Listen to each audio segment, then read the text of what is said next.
지난주간 요한일서를 시작하면서 요한일서의 배경을 말씀하셨습니다. 배경이 뭐냐면 원래 세례 요한을 사모했던 사람들, 또 세례 요한의 제자들이 중심으로 해서 요한 공동체가 있었습니다.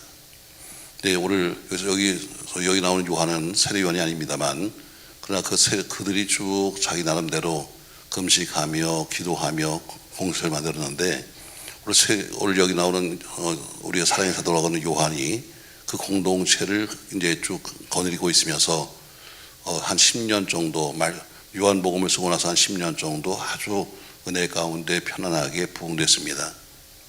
근데 문제는 그 뒤에 그렇게 교회가 나름대로 평안하고 공동체가 편했는데 그 속에서 배교가 나오기 시작했습니다. 거짓 사람들이 들어오기 시작했고, 그들이 와서 요한이 가르쳐준 것에서 반기를 들면서 결국 요한 공동체를 깨뜨렸습니다. 결국에는 그들이 그 모임이 깨지고 만 거죠. 오늘 이것을 쓰게 된 것은 뭐냐면, 그렇게 배교하는 사람들, 공동체를 깨뜨린 사람들의 잘못을 시작하면서 오늘 남은 사람들에게 너희는 이렇게 살아주면 안 된다는 것을 말하면서 그들에게 새롭게 오늘 주신 말씀을 해서 다시 한번 신앙을 강화시키는 것이 요한일서의 배경입니다. 저는 지난 주간 특별히 1장 3절 말씀에서 1장 1절 말씀에서 태초에부터 있는 생명의 말씀에 관하여는 우리가 뭐 한 바요? 들은 바요. 눈으로 뭐 한 거요? 본 바요. 자세히 보고 우리가 만진 바에서 신앙생활한 것은 뭐냐면 들은 바요, 본 바요, 만진 바, 이 세 가지가 있어야 한다.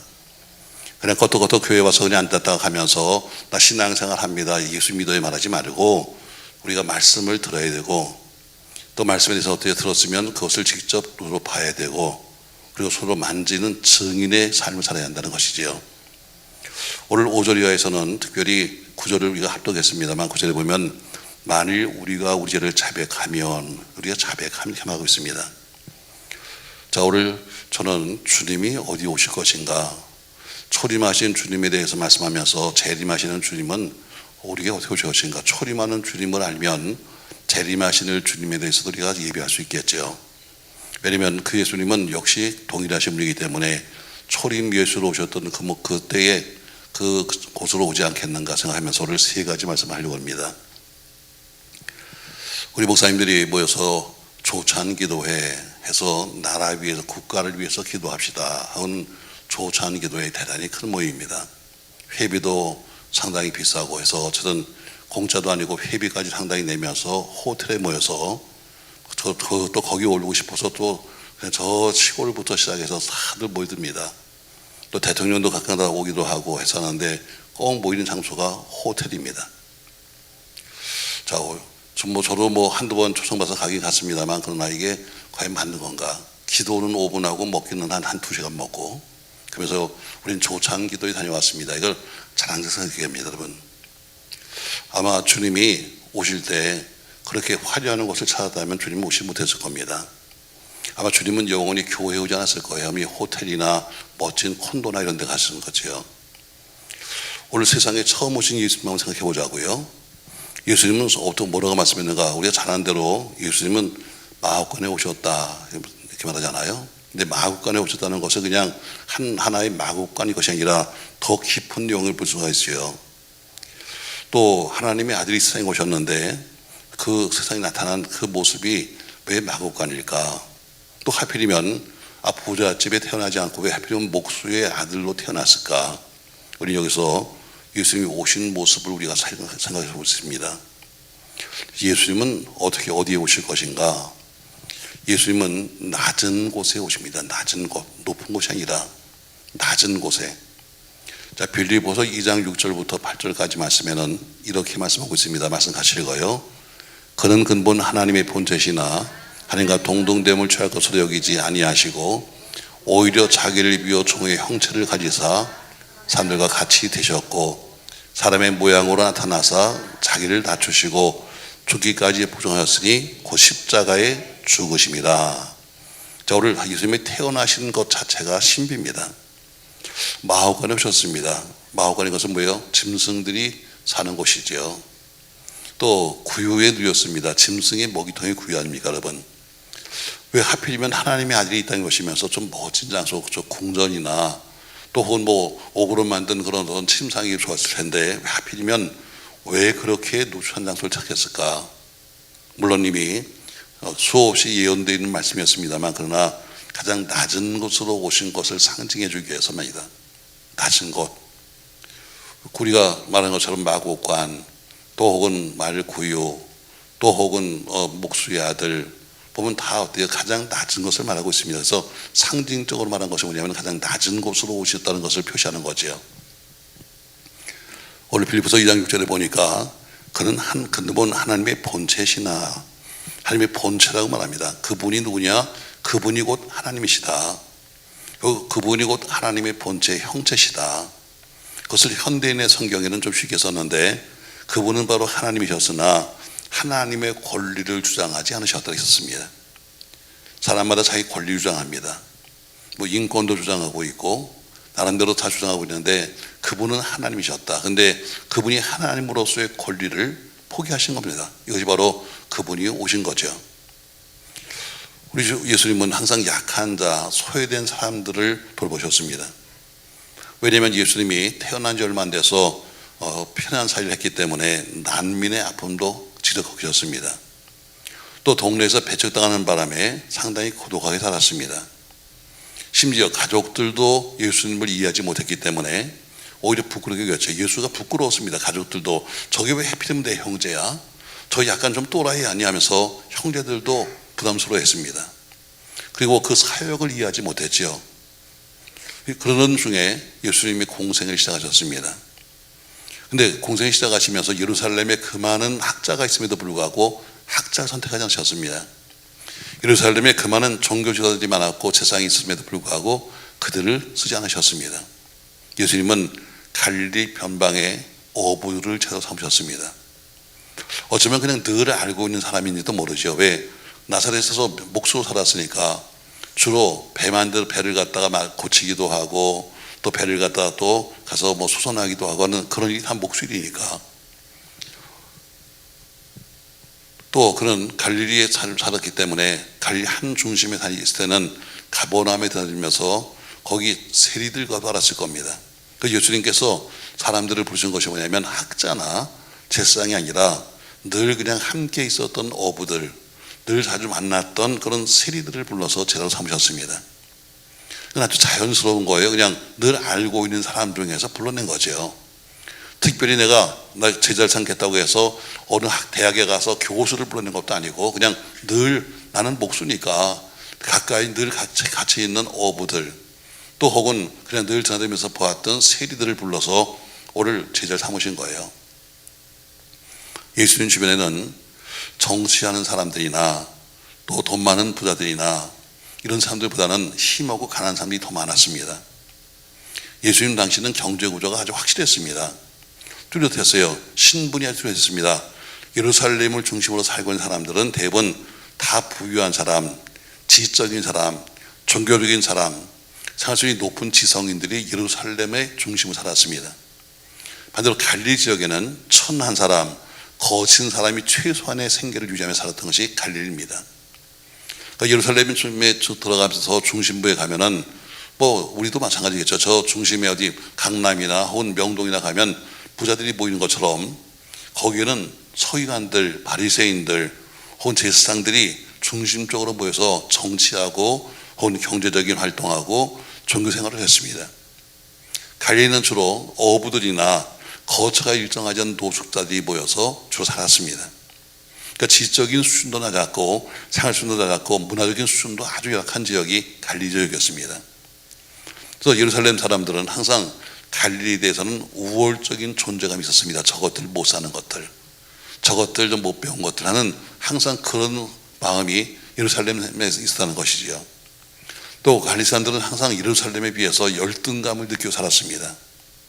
그래서 갈릴리 지방을 뭐라고 그런가 하면 이방의 갈릴리, 또 혹은 흑암의 백성이다 이렇게 불렀습니다.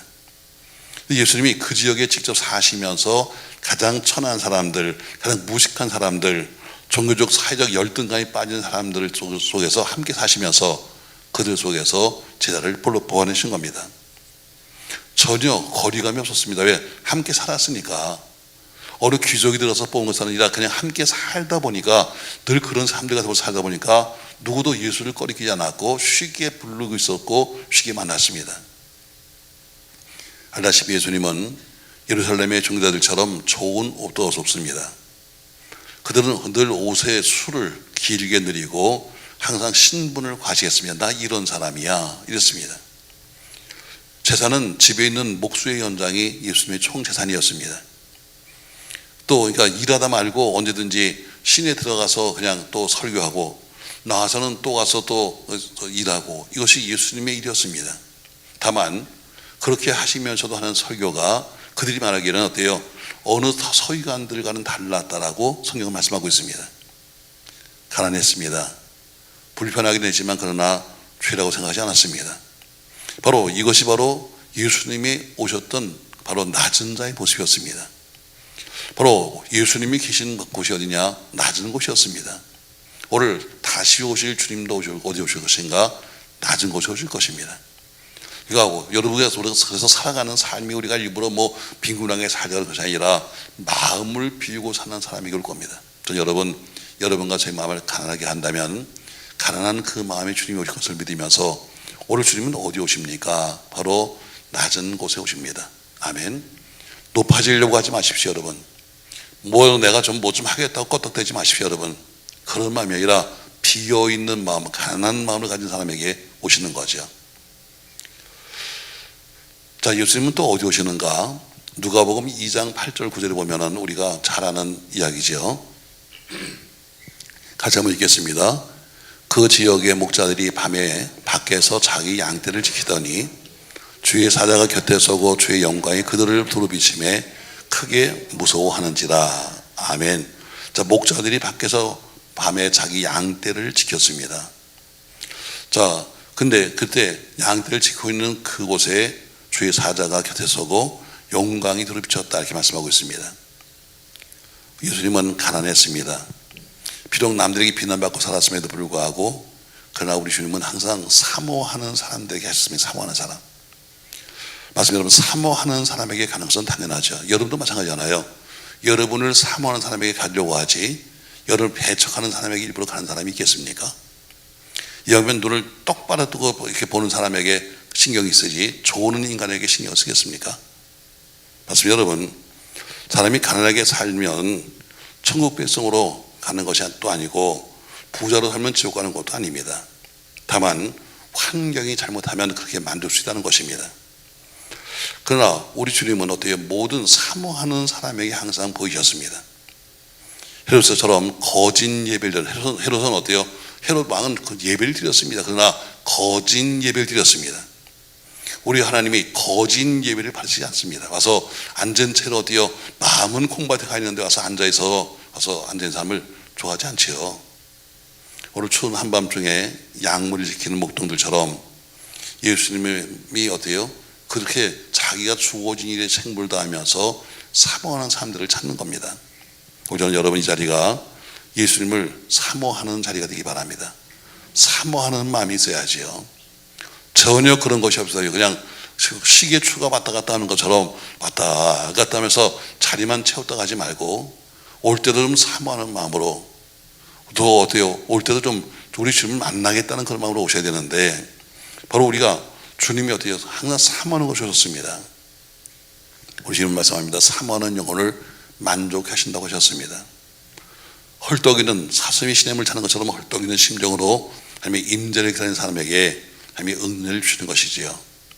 그래서 줄인 자들에게 복이 있나니 배부름을 얻을 것이다 이렇게 말씀하셨습니다. 구약시대도 마찬가지로 구약시대도 하나님은 간절히 사모하는 자들에게 오셨습니다. 의로운 이들이 하나님을 경험했죠.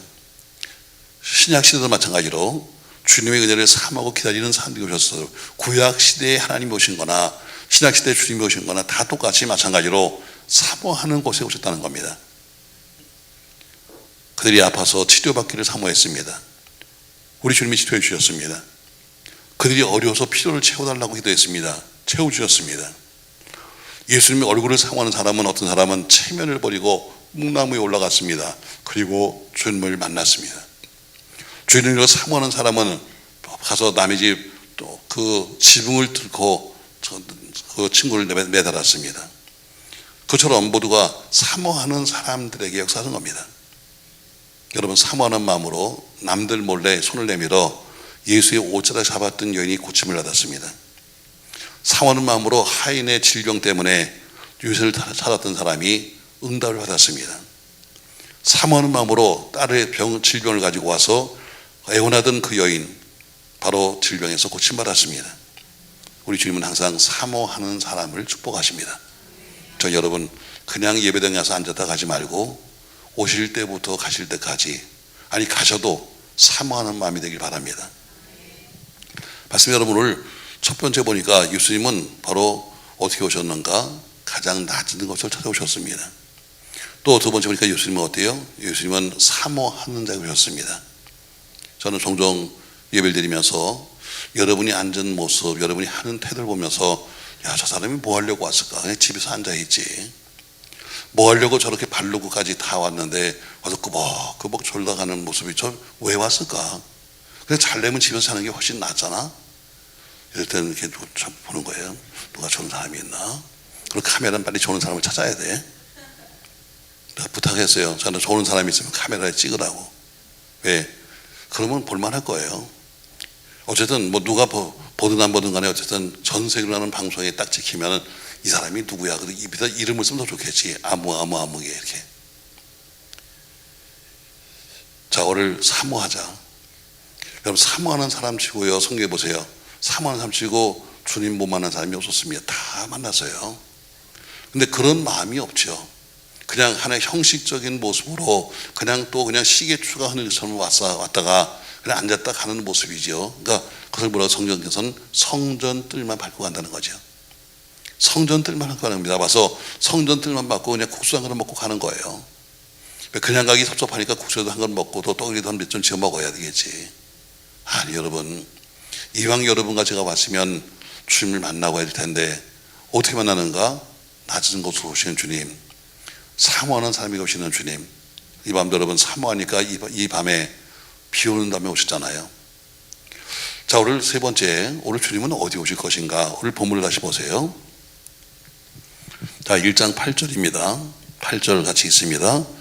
만일 우리가 죄가 없다고 말하면 서로 속이고 또 진리가 우리 속에 있지 아니할 것이요, 만일 우리가 우리 죄를 자백하면 그는 미쁘시고 의로우사 우리 죄를 사하시며 우리를 모든 불에서 깨끗하게 하실 것이요, 만일 우리가 우리 죄를 자백하면 그는 미쁘시고 의로우사 우리 죄를 사하시며, 것처럼 우리 죄를 자백하는 것, 예수님은 죄를 자백하는, 바로 고백하는 곳에 오신다는 겁니다. 다시 말해 회개하는 곳에 오시는 거죠. 나 죄 없어 하고 속이면 어때요? 그건 진리가 속에 있지 않은 것이다. 그러나 만일 우리가 우리 죄를 우리가 고백하면, 우리 죄를 자백하면 우리 주님이 그 자백을 들으시고 어때요? 우리 죄를 사하시며 모든 것에서 벗어나게 하신다는 거죠. 예수님은 어디 오셨는가? 예수님은 죄를 고백하는 장소, 회개하는 장소에 오신다는 거예요. 주님은 이렇게 말씀하십니다. 나는 의인을 부르는 곳이 아니야. 나는 죄인을 불러서 회개시켜 왔다고 말씀하셨습니다. 하나님 나라는 자칭 의인이 들어가는 곳이 아닙니다. 만약에 이 땅에 있는 여러분과 제가 다 의인이라면 주님이 굳이 이 땅에 오실 이유가 뭐가 있습니까? 세상의 모든 사람이 다 건강하다면 의사가 무슨 필요 있겠어요? 그러나 주님은 어때요? 우리는 주님이 필요합니다. 왜냐하면 우리가 이 세상이 다 죄로 얼룩졌기 때문에 주님의 구원이 필요한 거죠. 여러분, 세상에서 가장 외로운 사람이 사실은요, 여러 부류가 있겠습니다만 그러나 죄인들이 가장 보면 외로운 사람이에요. 사람마다 항상 자기 처지가 가장 힘들죠. 때로는 돈이 없을 땐 돈 없는 내가 제일 힘든 것 같고, 아플 땐 내가 제일 또 아파서 힘든 것 같고 하지만, 그러나 공통적으로 본다면 가난한 사람들도 많이 불쌍하지요. 고아도 불쌍하고 과부도 불쌍합니다. 그러나 가장 불쌍한 사람은 죄인입니다. 전에는 죄를 지었습니다.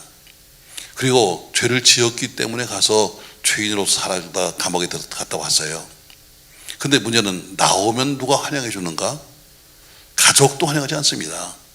가서 여러분 몇 년씩 가서 감옥에 따라서 흉악범이 나왔는데 집에서 여러분 말은 잘 나왔다 말하지만 그러나 사실 주변에 사람이 없습니다. 저희도 종종 그런 편지를 받습니다. 근데 하도 사기가 많아가지고 사기가 많아서 요새는 뭐 정보가 유출돼 있고 특별히 목사의 것은 다 누구나 다 밖으로 다 나가 있으니까 여러 가지 뭡니다. 또 뭐 찾아온 사람들 보면 어때요? 어떤 사람이 와서 정말 열심히 간절히 기도합니다. 사람들 다 수요예배 때 와가지고 사람들 다 갔는데도 불구하고 혼자 남아서 열심히 기도합니다. 그래서 야, 이 사람이 누굴까? 하고 그럼 나가면 그럽니다. 목사님, 제가 청송에서 왔습니다. 그럼 분위기가 달라지는 거예요. 그렇게 이거는 입만 열으면 성경이 줄줄줄줄 나옵니다. 그냥 제가 감옥에서 성경 그렇게 뭐 하면서 이야기합니다. 그리고 꼭 그때 가서는 뭐래요? 제가 집에 가야 되는데 차비가 없습니다. 근데 이상하게 공통점은요, 그 차비가 어디냐면 꼭 집이 울릉도나 아니면 저 제주도나 항상 이렇습니다. 그냥 여기서 가까운데 어디 뭐 등촌동 이러면 좋겠는데 그만큼 돈을 요구하는 게 어떻게 그 액수가 큰 거예요. 그냥 뭐 차비나 하세요 하고 돈 많아 주면요, 이거 뭐 어떻게 제주도로 갑니까? 이거 어떻게 울릉도로 갑니까? 이렇게 나오니까 또 그러면서 어때요? 그러면서 여기 거두면 또 문신까지 막 보여줍니다. 겁주는 거죠, 여러분. 그분들이 아무리 죄를 쓰셨다 할지라도 죄 짓고 나오면 어때요? 그 다음에 암담합니다. 어디 가도 환영해주는 사람이 없고 어디 가도 가족들도 좋아하지 않을 겁니다. 사실은 가족도, 사실은 이웃도, 사회도, 심지어 교회도 사실 받아들이지 않습니다. 그래서 미로운 거죠. 우리가 뭐 말은 교회는 누구나 다 들어옵니다 말하지만 사실 그러나 들어오기 힘든 곳이 사실 교회입니다, 여러분. 여러분 어떠세요? 교회는 문턱이 낮습니다. 교회는 문턱이 없습니다. 뭐 과거에 어때요? 이제는 은행 문턱이 낮아서 아무나 은행 오셔도 됩니다 하는데 아무나 간다고 돈 주나요? 아니 여러분, 아무나 올 수는 있지만 그러나 어때요? 역시 까다로운 건 마찬가지예요. 교회도 마찬가지입니다. 아무나 오는 것처럼 생각하지만 그러나 여러분 그렇게 자기 발로 쑥쑥 돌기가 쉽지 않아요. 그 대단한 용기입니다, 여러분. 자, 왜 외롭습니까? 왜 힘듭니까? 바로 죄를 짓기 때문입니다. 지금 나름대로 죄값을 갚았다고 말하지만 그러나 항상 죄가 쫓아다니니까 그들은 가는 것이 힘든 겁니다. 그러나 죄인들이 환영받는 곳이 있습니다. 비록 교회는 그들을 환영한다 하지 않는다 할지라도 예수님은 환영합니다. 교회가 거절한 사람도 우리 주님은 받아들이는 거예요. 주님 만난 많은 사람들이 죄인이었습니다. 세리도 있었습니다. 모두가 사회에서 냉대받던 사람들이 있었죠. 근데 주님은 그 모든 사람을 다 용납하셨고 용서하셨습니다. 또 용서를 경험한 사람들이 주님의 용서를 받았기 때문에 일평생 주님을 위해 살았답니다. 왜? 용서의 기쁨이 너무 컸기 때문에 그들이 어때요? 주님이 산 거예요. 한 세리장이 있었습니다. 이 세리장은 뭐 성경에는 키가 작다 했는데 사실은 그냥 쉽게 말하면 난장이었습니다. 삭개오죠. 여러분 사람이 장애가 있다는 것이 얼마나 힘든지 아십니까, 여러분? 굉장히 힘들잖아요. 그래서 그는 내가 남들이 나를 이렇게 우습게 보는데 내가 어떻게 하면 저들보다 좀 나을 수 있을까 하고 생각한 것이 뭐냐면, 그래, 내가 돈을 벌어야지.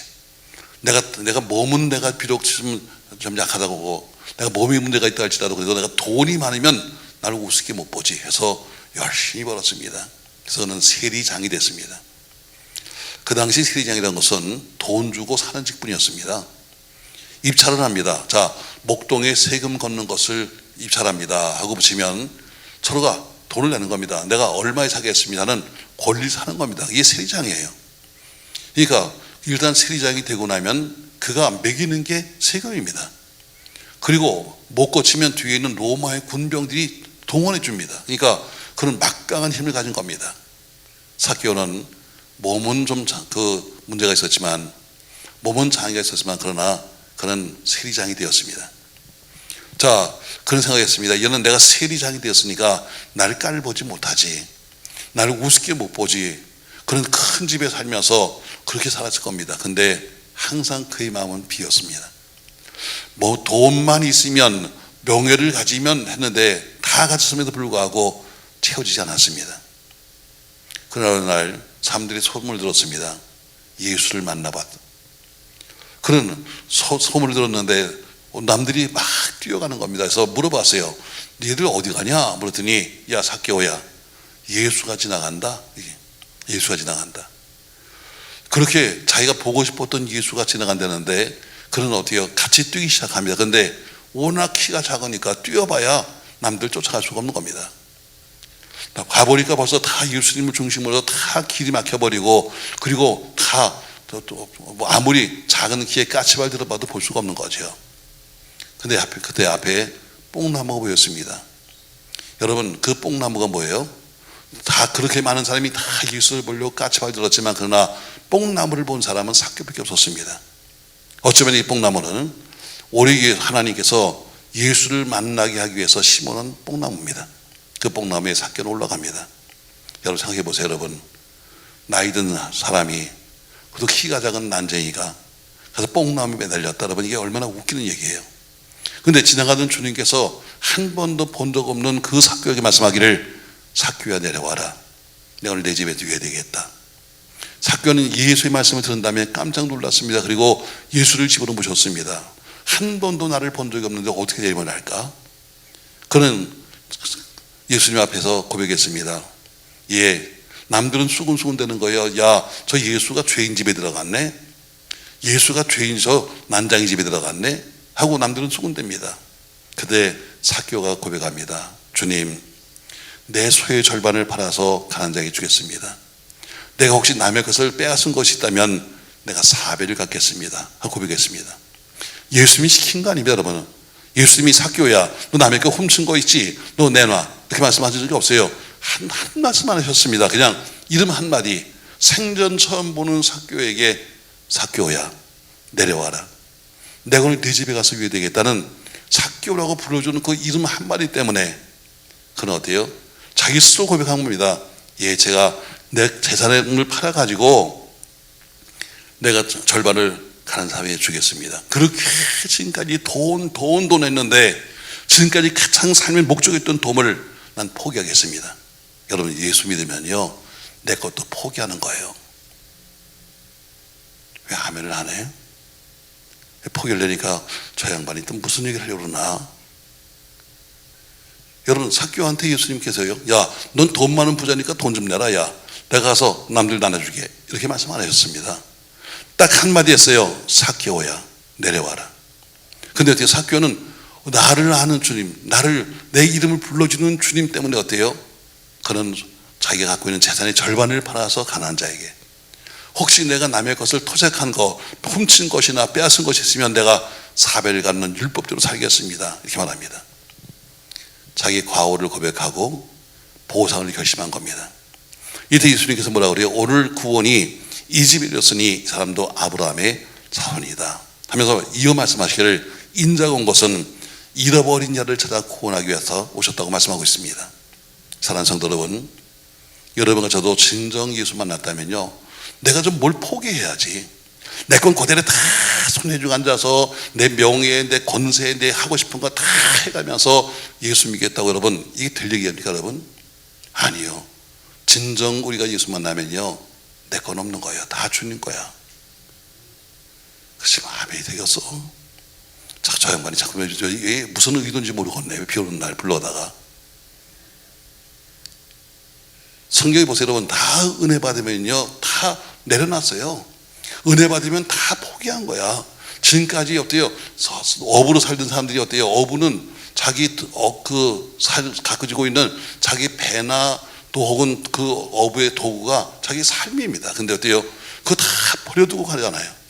그처럼 예수 제대로 만나면 내게 없는 거예요. 주가 원하시면, 아멘, 주가 원하시면, 그래 더 크면 어때요? 주가 원하시면 내 생명까지라도 이렇게 가는 거예요. 처음에 어때요? 처음엔 작은 것도 시작해서 나중에 원하시면 어때요? 내가 내 것 더 드리겠습니다 하는, 이게 바로 은혜 받는 사람 모습이지요. 맞아요. 여러분, 이런 비유는 성경에 얼마든지 있습니다. 우리 주님이 어때요?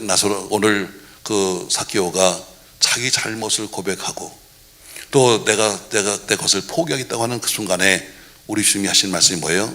그래, 구원이 이 집에 이르렀다. 이 사람도 아브라함 자손이다. 인자한 곳은 잃어버린 자를 찾아서 구원하려고 또 말씀한 것처럼 오늘 내 것을 포기할 때, 자기 잘못을 고백할 때 바로 거기에 주님이 오시는 겁니다. 이런 비유가 누가복음 18장에도 있죠. 두 사람이 성전에 올라갔습니다. 기도하러 올라갔지요. 한 사람은 바리새인이요, 한 사람은 세리였습니다. 바리새인은 서서 네거리에 서가지고 손을 번쩍 들고선 기도합니다. 하나님이여, 난 다른 사람들처럼 토색하거나 불의를 행하거나 가늠한 사람들 같지 아니하고 옆에 있는 이 세리같지도 않은 걸 나는 감사합니다. 일에 2번씩 금식을 하고 내가 11조를 드리고 있습니다. 근데 세리는 어때요? 저 구석에 서서 감히 하늘을 쳐다보지도 못한 채로 가슴을 치면서 하나님이여 불쌍히 여기십시오, 난 죄인입니다, 이렇게 말씀합니다. 그러니까 바리새인은 어때요? 나름 의롭게 사는 겁니다. 나름 거룩한 삶을 살았다고 말하는 겁니다. 나름 흠이 없는 사람이었습니다. 그러나 세리는 스스로가 말한 것처럼 죄인이었습니다. 근데 14절 누가복음 18장 14절에 보면은 결론을 말합니다. 자, 같이 읽습니다. 여러분, 내가 너에게 이르노니 이는 저 바리새인이 아니고 이 사람이 의롭다 하심을 받고 그의 집으로 내려갔느니라. 무릇 자기를 높이는 자는 낮아지고 자기를 낮추는 자는 높아지리라 하시니라. 아멘. 뭐라 그래요? 오히려 나는 의롭습니다, 나는 깨끗해 했던 바리새인 그 사람이 아니라 오히려 불쌍히 했던 그 세리가 오히려 그 은혜를 받고 의롭다 하심을 받고 내려갔다는 이야기예요.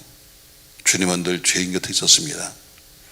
누가복음 15장에 보니까 모든 세리와 죄인들이 말씀을 들어 모였다 해서 주로 예수님 근처로 모인 사람이 뭐냐면 세리와 죄인들이 말씀을 들어 가까이 왔습니다. 바리새인들은 오히려 그것을 비난합니다. 아니, 저 예수가 죄인과 더불어 함께 밥을 먹네? 또 사람들이 옆으로 가면 어때요? 저 예수가 죄인들과 함께 어울려 다니네? 하면서 그냥 예수를 흠잡게 바빴습니다. 맞습니다, 여러분. 여러분과 제가 죄를 고백하는 그 자리에, 회개하는 그 자리에 주님이 오신다는 겁니다. 여러분, 우리 베드로를 보세요. 베드로는 참 실수도 많았습니다. 또 혹은 잘못도 많았지요. 그러나 그렇게 잘못도 많고 실수도 많았지만 그는 항상 예수님의 사랑을 받았습니다. 이유가 뭘까요, 여러분? 아니, 그렇게 실수를 많이 하고 그렇게 또한 또 잘못을 했으면 책망들 만도 한데 예수님은 어때요? 그래도 늘 베드로를 사랑하셨어요. 그것은 이유가 뭐냐면 누가복음 5장에 보면요, 갈릴리 호수에서 예수를 만납니다. 자, 가서 밤새도록 수고했지만 한 마리 고기 못 잡은 그에게 예수님이 와서 말합니다. 자, 깊은 데 가서 그물 던져봐라. 아, 예수님은 어때요? 목수입니다. 근데 베드로는 어때요? 잔뼈가 거기서 굵은 어부입니다. 근데 그 어부한테, 세상에 전문가한테 비전문가가 뭐예요? 깊은 데 가서 그물 내려. 이건 말도 안 되는 소리입니다. 그러나 그 말씀을 따라서 가서 그물 내렸더니 많은 고기를 잡은 다음에 그가 한 것이 뭐냐면, 자, 그는 어부니까 고기를 많이 잡았으면 어때요? 만선이 됐으면 사람들을 불러가지고 와서 고기를 팔아서 우리가 빨리 한 잔 먹으러 가자고 했을 텐데, 그게 아니라 베드로가 한 건 뭐냐면 그렇게 고기를 잡은 다음에 이어서 한 말이 뭐냐면 예수의 무릎 앞에 엎드려서 주여 나를 떠나소서, 난 죄인입니다. 아, 고기 잡은 거하고 무슨 관계가 있어요? 근데 어때요? 베드로는 그 많은 고기를 잡게 하신 주를 바라보면서 어때요? 주님, 나를 떠나십시오, 난 죄인입니다. 바로 이것이 바로 주님의 마음에 드는 거예요. 자, 나중에 예수를 부인할 때도 보세요. 자, 이 여종이 그 베드로를 보면서, 야, 너도 갈릴리 사람 아니야? 너 예수 안 끼는 걸 내가 봤는데 깜짝 놀랐습니다. 주변 사람들 보니까 다 자기를 쳐다보는 거예요. 그런 사람 앞에서 뭐예요? 난 네가 하는 말을 무슨 말인지 나 모르겠어 하고 잡아떼면서 앞문으로 슬그머니 나갔습니다. 근데 또 다른 여종이 보면서 말하기를, 야, 내가 분명히 너 봤어, 예수와 함께 있는 것. 그때 베드로가 어떻게 맹세하고 부인하면서 나 몰라, 나 저 예수 모른다 그랬습니다. 남들이 말합니다. 아니야, 너 사투리 보니까 갈릴리 사람 맞네 하자 저주까지 하면서 맹세하면서 나는 그 사람 정말 몰라 이렇게 말합니다. 여러분들, 그 다음이 중요하잖아요. 그때 닭 오는 소리가 들렸어요. 베드로는 예수님이 하신 말씀이 기억났습니다. 닭 오르기 전에 내가 나를 3번 부인할 거야. 이 말씀이 생각난 거예요. 그는 밖으로 뛰어나갔습니다. 그리고 심히 성경을 띄어 심히 통곡했다고 말합니다. 주님이 이 장면을 보고 계셨습니다. 비록 자기를 예수를 어때요? 모른다고 3번씩이나 부인하고 저주했지만 그러나 박오는 소리가 들리자마자 저 통곡하고 나가는 그 베드로를 보셨던 거예요. 우리는 어때요? 우리는 뭔가 잘못되면 변명하기 바쁩니다. 난 그게 아닙니다. 나는 그게 아니라니까 변명하고 부인하기 바빠요.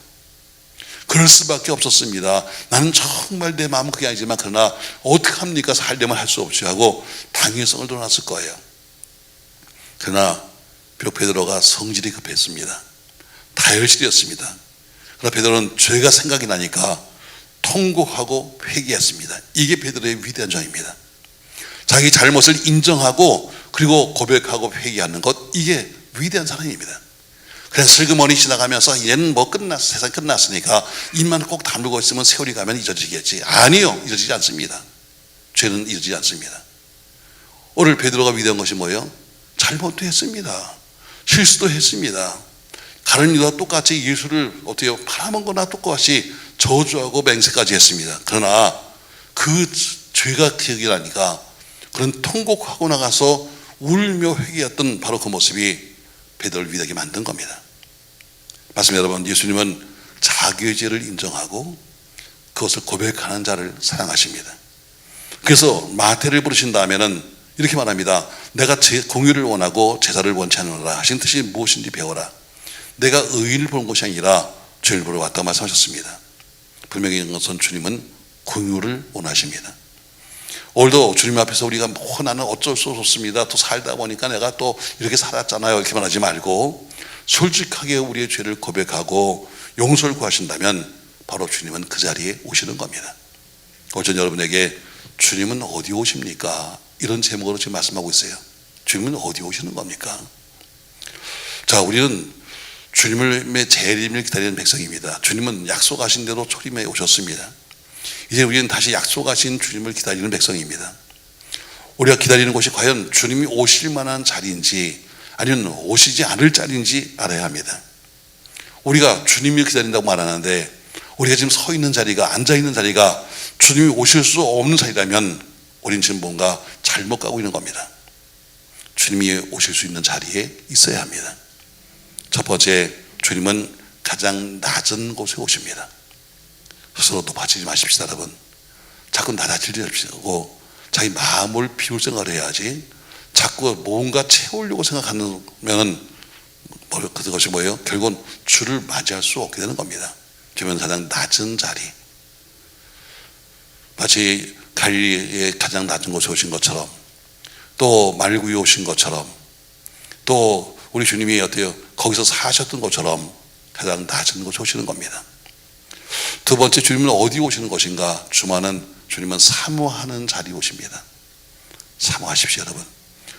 예배를 많이 드리는 것도 좋습니다, 여러분. 그러나 단 한 번을 드려도 정말 사모하는 마음을 드십시오, 여러분. 아침 저녁 그냥 모여서 그냥 열심히 예배드리는 것도 여러분 감사하죠. 왜? 여러분이 있으니까 나도 있으니까. 여러분이 없다면 제가 여기 있겠습니까, 여러분? 와주는 것도 감사하지만 그러나 단 한 번을 오더라도 좀 사모하는 마음으로, 껐덕껐덕 가서 졸라 가지 말고 좀 사모하는 마음으로, 여러분 그런 마음으로 오셔야 주님을 만날 수 있는 겁니다. 세 번째, 우리 다 부족하고 다 죄많은 거 사실이잖아요. 실수도 있고 알고 지은지 모르고 지은지 수많은 죄가 있는데 문제는 뭐예요? 문제는 그것을 고백하는 자리에 오신다는 겁니다. 베드로가 고백했습니다. 통곡하며 고백했습니다. 맞습니다, 여러분. 그는 어때요? 고기를 잡았는데, 그렇게 많은 고기를 잡았는데 당연히 어부니까 고기 잡으면 오늘 대박이 터진 겁니다. 그래서 이거 팔아가지고 나가서 오늘 좀 뭐 좀 먹어볼까? 이것이 아니었습니다. 그렇게 많은 고기를 잡아놓고 한 말씀이 뭐예요? 그는 주님께 말합니다. 주님, 나를 떠나십시오. 난 죄인입니다. 그것처럼 우리 주님 앞에서 자기의 잘못과 자기의 실수를 인정하고 고백하는 것, 바로 회개하는 그 자리에 주님 모시는 겁니다. 말씀을 정리합시다, 여러분. 오늘 여러분과 제가 앉은 자리가 만약에 그런 자리가 아니라면 오늘 비 오는 날 헛자리에 오신 겁니다. 오늘 첫 번째, 낮아진 자리에 오셔야 합니다. 두 번째, 삼모는 자리에 우리가 있어야 합니다. 세 번째, 늘 자기를 돌아보고 회개하는 자리에 있어야 합니다. 그러면 그 주를 만날 겁니다. 왜? 주님이 그곳에 오셨기 때문에 다시 오실 주님도 마찬가지고 지금 성령으로 오시는 주님도 마찬가지로 역시 동일하게 오시는 겁니다. 마음 비우고 그리고 우리 모두가 주를 모실 만한 그런 빈 마음이 되시기를 예수님의 이름으로 축복합니다.